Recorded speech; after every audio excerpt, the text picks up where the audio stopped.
శ్రీమాత్రే నమ. జై గురు దత్తాత్రేయ నమ.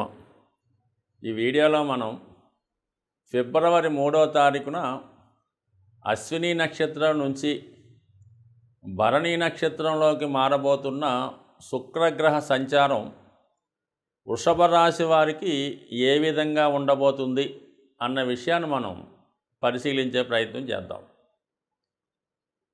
ప్రస్తుతం ఈ వృషభ రాశి వారికి గురువు 12వ స్థానంలో సంచరిస్తున్నాడు. అంటే గురువు 12వ స్థానంలో సంచరించినప్పుడు గురువు యొక్క కారకత్వాలు జాతకుడికి అనుకూలంగా రావడం జరుగుతుంది. కానీ గురువు సంబంధించినటువంటి భావాల ఫలితాలు మాత్రం జాతకుడికి ఇబ్బంది పెడతాయి. అంటే ఇది క్లియర్గా అర్థం అవ్వాలంటే మీకు గురువు 12వ స్థానంలో ఉన్నప్పుడు గురువు ఏ కారకత్వాలు వహిస్తాడు? ధనకారకుడు, సంతానకారకుడు, కళ్యాణకారకుడు, విద్యాకారకుడు. ఈ ఫలితాలన్నీ జాతకుడికి ఇవ్వడం జరుగుతూ ఉంటుంది. ముఖ్యంగా సంతాన యోగాన్ని కలిగిస్తాడు, ఉన్నత విద్యా యోగాన్ని కలిగిస్తాడు, అలాగే శుభకార్యాలు ఖచ్చితంగా జరిపిస్తాడు. సో ఇక్కడ ఏ కారకత్వాలకి బాధ్యత వహిస్తున్నాడు? ముఖ్యంగా లాభాధిపతి వ్యయంలో ఉన్నాడు. కంపల్సరీగా వచ్చిన ధనం వచ్చినట్టు ఖర్చు అయిపోవడం జరుగుతుంది. అలాగే అష్టమాధిపతి వ్యయంలో ఉన్నాడు. అష్టమ స్థానం ఏం చెప్తుంది? రహస్యంగా ఉన్నటువంటి వ్యవహారాలు, అనుకోకుండా జరిగే సంఘటనలు, అలాగే దీర్ఘకాలిక రోగాలు. అంటే జాతకుడికి అనుకోకుండా వచ్చే ఆపదల వల్ల ధన నష్టం కలగడం, ఏదైనా కోర్టు కేసులో ఇరుక్కోవడం, ఏదంటే స్కామ్లో ఇరుక్కోవడం, ఏదైనా లిటిగేషన్లో ఇరుక్కోవడం, అనుకోకుండా ఏదైనా వ్యాధి బయటపడడం, వీటి కొరకు ధనాన్ని ఖర్చు చేస్తుంటాడు.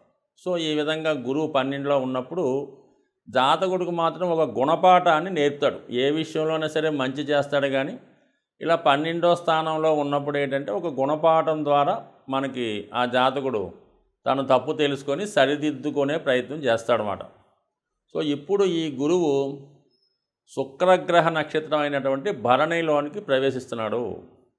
అంటే సాధారణంగా గురువు భరణిలోకి వచ్చినప్పుడు శుక్రగ్రహ ఫలితాలని బాగు చేయవలసి ఉంటుంది. అంటే గురువు ఏంటంటే ఏదన్నా ఒక భావానికి ఎంటర్ అయినా, ఒక భావానికి సంబంధించినటువంటి రాశి నక్షత్రాలు కలిసినప్పుడు ఆ భావాన్ని తీర్చిదిద్దే ప్రయత్నం చేస్తాడు. లైన్లో పెడతాడు అన్నమాట, దారిలో పెడతాడు.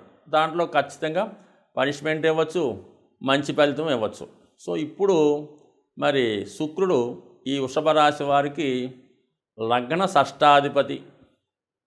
అంటే ఒక విధంగా అటు ఐశ్వర్యాన్ని అటు అపజయాన్ని కూడా ఇచ్చే గ్రహం. సో అందువలన జాతకుడికి ఈ సమయంలో అది మరి శుక్రుడు కూడా ప్రస్తుతం అష్టమ స్థానంలో సంచరిస్తున్నాడు. ఇవన్నీ కూడా ఏం చెప్తాయంటే జాతకుడికి నిగూఢంగా దీర్ఘకాలికంగా ఉన్నటువంటి వ్యాధి ఏదైనా ఉంటే అది బయటపడి దాని కొరకు ట్రీట్మెంట్ చేసుకునే అవకాశం ఉన్నది. లేదంటే అతను గతంలో ఏదన్నా రుణం చేసి ఉంటే అది చాలా కాలం పాటు కోర్టులో నలుగుతూ ఉంటే అది అనుకోకుండా ఆ కేసు పరిష్కారమై దానికి తగిన మూల్యాన్ని జాతకుడు చెల్లించవలసి ఉంటుంది. అంటే కేసు నుంచి బయటపడతాడు, రోగం నుంచి బయటపడతాడు. అయితే దానికి తగ్గట్టుగా పనిష్మెంట్ ఉంటుంది, నష్టం ఉంటుంది. కానీ దాని తర్వాత జాతకుడు ఫ్రీగా హ్యాపీగా ఉంటాడు. ఒక కోర్టు సమస్య పరిష్కరించినప్పుడు ఆ జాతకుడికి ఎంత ఫ్రీగా ఉంటుందో అది అనుభవించేవాడు తెలుస్తూ ఉంటుంది. బట్ ఎనీహౌ ఇలాగా అతను రహస్యంగా చేసినటువంటి తప్పులు కానీ పొరపాట్లు కానీ వ్యవహారాలు కానీ పరిష్కారమై వాటి నుంచి బయటపడడం జరుగుతుంది. రుణాల నుంచి కూడా బయటపడతాడు. ఇది 6వ స్థాన భావ ఫలితాలు. మరి అష్టమంలో ఉండడం వల్ల వచ్చిన ప్రాబ్లం, శుక్రుడు అష్టమంలో ఉన్నాడు కదా అందుకని. అలాగే రాశి యొక్క ఫలితాలు, అంటే శుక్రుడు యొక్క రాశిలోకి, శుక్రుడు యొక్క నక్షత్రంలోకి గురువు ప్రవేశించడం వల్ల లగ్నం యొక్క ఫలితాలు, అంటే రాశి యొక్క ఫలితాలు చాలా అనుకూలిస్తాయి. అంటే జాతకుడికి విద్వత్తు, మంచి ఆలోచన, ఒక ఆకర్షణ కలుగుతుంది. అలాగే వ్యసనాల నుంచి, అలాగే చిన్న చిన్న బలహీనతల నుంచి బయటపడతాడు. అలాగే కొత్తగా ఆకర్షణీయంగా కనబడే ప్రయత్నం చేస్తాడు. అలాగే వ్యక్తిగత ఇంప్రూవ్మెంట్ కోసం తన యొక్క లైఫ్ స్టైల్ విధానాన్ని మార్చుకునే ప్రయత్నం చేస్తాడు. స్త్రీలైతే విలువైన బంగారాభరణాలు, అలాగే విలువైనటువంటి చీరలు కొనుక్కుంటారు. అలాగే శుభకార్యానికి, వివాహానికి రెడీగా ప్రిపేర్ అవుతూ ఉంటారు. అలాగే మగవాళ్ళు అయితే వాళ్ళ జీవన విధానాన్ని మార్చుకుంటారు. చాలా శుభ్రంగా నీట్గా ఒక గౌరవప్రదమైనటువంటి దృష్టి వచ్చే విధంగా వాళ్ళ యొక్క లైఫ్ స్టైల్ మారే అవకాశం ఉంది. మంచి నడవడిక, మంచి ఆలోచనలు, మొత్తం మీద జీవన విధానాన్ని గురువు మార్చే అవకాశం ఉంది. మరి ఫిబ్రవరి 3వ తారీఖు నుంచి ఏప్రిల్ 1వ తారీఖు మధ్యలో ఖచ్చితంగా జాతకుడికి శుభకార్యాల్లో పాల్గొనడం, ఎంటర్టైన్మెంటు, వినోద కార్యక్రమాల్లో అనుకూలంగా ఉండడం, ముఖ్యంగా టీవీ, సినిమా, ఫిలిం ఇండస్ట్రీలో ఉన్న వాళ్ళకి అనుకూలిస్తుంది. సో అలాగే ఆటోమేటిక్గా మరి గురువు కుజుని యొక్క ఫలితాలు కూడా ఇవ్వవలసి ఉంటుంది. కుజుడి యొక్క రాశిలో ఉన్నాడు కాబట్టి మరి గురువు యొక్క డిపాజిటర్ అంటారు. ఆ డిపాజిట్ ఫలితాన్ని బట్టి అనుకూలంగా ఉంటుంది. మరి ఆ గురువు డిపాజిటర్ అయినటువంటి కుజుడు మరి ఉచ్చక్షేత్రంలో వృషభానికి భాగ్యస్థానంలో సంచరిస్తున్నాడు. సో ఈ కారణం వల్ల కూడా జీవిత భాగస్వామికి అభివృద్ధి కలుగుతుంది. ముఖ్యంగా సంతానం యొక్క అభివృద్ధి అంటే ముఖ్యంగా మీ పిల్లలకు కానీ, మీ కుటుంబంలో ఒకరికి కానీ, లేదంటే మీకు కానీ విదేశ అవకాశాలు వచ్చే అవకాశం ఉంది. అలాగే ఈ టైంలో స్థిరాస్తులు, భూములు కలిసి వచ్చే అవకాశం ఉన్నది. అలాగే ఇదే టైంలో ఏదన్నా ఒక పుణ్యక్షేత్రాన్ని దర్శించే అవకాశం ఉంది. అది ఏదన్నా ఒక సుబ్రహ్మణ్య క్షేత్రాన్ని దర్శించే అవకాశం స్వామి కల్పించడం జరుగుతుంది. అలాగే వృత్తిలో అభివృద్ధి రావడం జరుగుతుంది. అంటే సహజ దశమ స్థానంలో మరి ఈ సప్తమాధిపతి వెళ్ళడం వల్ల ఖచ్చితంగా జాతకుడికి విదేశ అవకాశాలు కానీ, దూర ప్రాంతంలో ఉపాధి అవకాశాలు కానీ కంపల్సరీగా లభించే అవకాశం ఉంది. మొత్తం మీద ఏదైనా ఈ గురువు యొక్క సంచారంలో ఈ భరణీ నక్షత్రం మీదకి మారడం వల్ల సుమారుగా ఉన్నటువంటి ఈ 2 నెలల్లో అద్భుతమైనటువంటి ఫలితాలు, మంచి కార్యక్రమాల కోసం ధనం వ్యయించడం, ఉన్నత విద్య, ఆధ్యాత్మిక కార్యక్రమాలు లాంటి వాటిలో ఎక్కువగా పాల్గొనడం, కొత్త విషయాలు తెలుసుకోవడం, ఏదైనా జాతకుడికి ఇది ఒక అనుకూలమైనటువంటి మార్పు.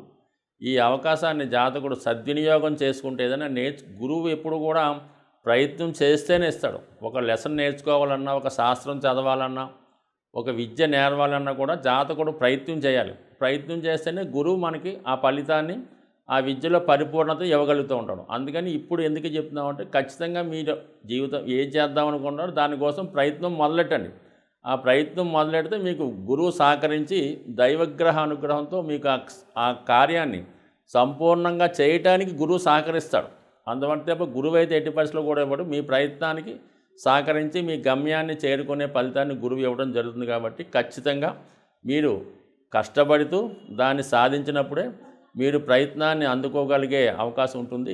సాధారణంగా ఈ మనం చెప్పినటువంటి మాస ఫలితాలు, అలాగే పక్ష ఫలితాలు ఇవన్నీ కూడా మనం గోచారాన్ని అనుసరించి చెప్పడం జరుగుతూ ఉంటుంది. అయితే జన్మజాతకం అన్నది చాలా ఇంపార్టెంటు. జన్మజాతకంలో జరుగుతున్నటువంటి దశలు కూడా చాలా ఇంపార్టెంట్గా జాతకుడి మీద ప్రభావం చూపిస్తుంటాయి. అయితే జాతకంలో ఉన్నటువంటి విషయాలు ఈ గోచారంలో జరగడం జరుగుతుంటుంది తప్ప జాతకంలో లేనివి గోచారరీత్యా గ్రహాల వల్ల ఇబ్బంది కానీ నష్టం కానీ జరిగే అవకాశం లేదు. జాతకం ఎప్పుడు కూడా జన్మ జాతకం బట్టే నడుస్తూ ఉంటుంది. కేవలం గోచారం అనేది చంద్రుణ్ణి ఆధారంగా మనం చెప్పడం జరుగుతుంటుంది కాబట్టి అది కొంతమందికి జరగనవచ్చు, జరగకపోవచ్చు. కానీ ఇదే ఇంపార్టెంట్గా తీసుకొని ఇదే కారణంగా జరుగుతుందని మాత్రం ఎవరు బెంగపడక్కర్లేదు. ఇదే విషయంలో మనకి ఏదో అదృష్టం కలిసి వచ్చేదని ఆనందపడవలసిన పని లేదు. ఏదన్నా యోగాలు మీ జన్మజాతకంలో ఉంటేనే గోచారంలో జరుగుతాయి. అయితే గోచారం కొంతవరకు ఏంటంటే మనం ఏదో దైనందిన జీవితంలో కొన్ని జాగ్రత్తలు తీసుకోవడానికో సుమారుగా ఇది ముఖ్యంగా ఎక్కువ అంటే ఈ గోచారంలో ఎక్కువగా మనకి ఫలితాన్ని ఇచ్చేది శనిగ్రహ ప్రభావం.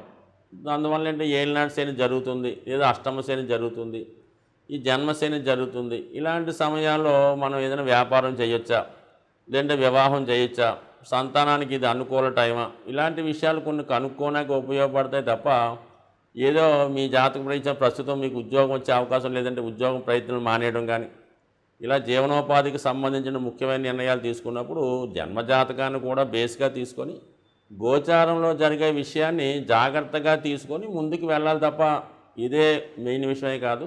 సాధ్యమైనంత వరకు మీరు ఏదైనా ముఖ్యమైన నిర్ణయాలు తీసుకునేటప్పుడు ఏదైనా జన్మజాతకాన్ని బేస్ చేసుకొని అది ఒక అనుభవజ్ఞుడైనటువంటి నిజాయితీపరుడైనటువంటి ఆస్ట్రాలజర్కి చూపించి దాని ప్రకారం నిర్ణయాలు తీసుకోవడం ఉత్తమమైన పద్ధతి. అలాగే పరిహారాలు మీకేమైనా చేసుకోవలసి వచ్చినప్పుడు ప్రస్తుత పరిస్థితుల్లో మీరు స్వయంగా చేసుకున్నటువంటి పరిహారాలు మాత్రమే ఉపయోగపడతాయి తప్ప ఎవరికో డబ్బులు ఇచ్చి చేయించుకునే పరిహారాలు కానీ, అలాగే ఏదో టెంపుల్లో అభిషేకానికి డబ్బులు కట్టామన్నా కానీ అటువంటి 99% వర్కౌట్ అయితే కావు. మీరు ఎంత బిజీగా ఉన్నా సరే ఈ దైవ సంబంధించిన కార్యక్రమాలు ముఖ్యంగా నవగ్రహాల శాంతి కోసం కానీ వాటి యొక్క అనుగ్రహం కోసం కానీ మీరు పరిహారం చేయించుకోవలసి వచ్చినప్పుడు తప్పనిసరిగా మీరు హాజరవడమే ఇంపార్టెంట్ అనే విషయం. ఏదో కారణాల వల్ల మీరు హాజరు కాలేకపోతే మీ భార్య కానీ, మీ సంతానం కానీ, మీ తల్లిదండ్రులు కానీ మీ తరపున హాజరవ్వాలి తప్ప లేని పరిస్థితులు ఇతరులు పురమాయించి చేసుకోవడం వల్ల ఎటువంటి ఫలితం ఉండే అవకాశం లేదు. పైపెచ్చి మీ ధనం నష్టపోవడం తప్ప దానివల్ల వచ్చిన ఉపయోగం అయితే ఏమీ లేదు.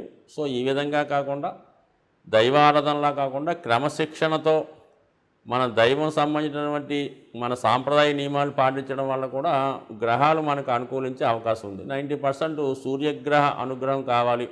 రోజు సూర్య నమస్కారం చేసుకోవడం, తండ్రి గారిని పెద్దల్ని గౌరవించడం, ఆదివారం నియమంగా ఉండడం, శనిగ్రహ అనుగ్రహం కోసం క్రమశిక్షణగా ఉండడం, శరీరానికి సంబంధించినటువంటి శ్రమ పడడం, రోజు ఎక్సర్సైజ్, వ్యాయామం, రన్నింగో వాకింగో చేయడం, మీ కుటుంబంలో ఉన్నటువంటి వృద్ధుల్ని పెద్దవాళ్ళని సేవించడం. అదే శుక్రగ్రహ అనుగ్రహం కోసం తల్లిగారినో అక్కగారినో భార్యనో గౌరవించడం, వాళ్ళకి ఇబ్బంది కలగకుండా ప్రవర్తించడం, అలాగే మీరు శుచిగా నియమంగా శుభ్రంగా ఉండడం, మాసిపోయిన బట్టలు సింపిడి జుత్తు కాకుండా శుభ్రమైన వస్త్రాలు ధరించి శుభ్రంగా నీట్గా ఉంటే శుక్రగ్రహ అనుగ్రహం లభిస్తుంది. ఈ ప్రతిదీ కూడా వ్యక్తిగతంగా ప్రతి గ్రహానికి పరిహారం ఉంటుంది కాబట్టి 99% వ్యక్తిగత శ్రద్ధతో చేసుకోవడం వల్లే అన్ని గ్రహాలకు సంబంధించినటువంటి వ్యక్తులు మీ కుటుంబంలోనే ఉంటారు. అలాగే మీరు చేసే ప్రతి కార్యక్రమంలో కూడా ఏదో గ్రహం ఇమిడిపడి ఉంటుంది కాబట్టి మీరు వ్యక్తిగతంగా మీ యొక్క వ్యక్తిగత పనుల ద్వారా గ్రహాలను కూడా మీరు అనుకూలంగా మార్చుకునే అవకాశం ఉంటుంది. స్వస్తి.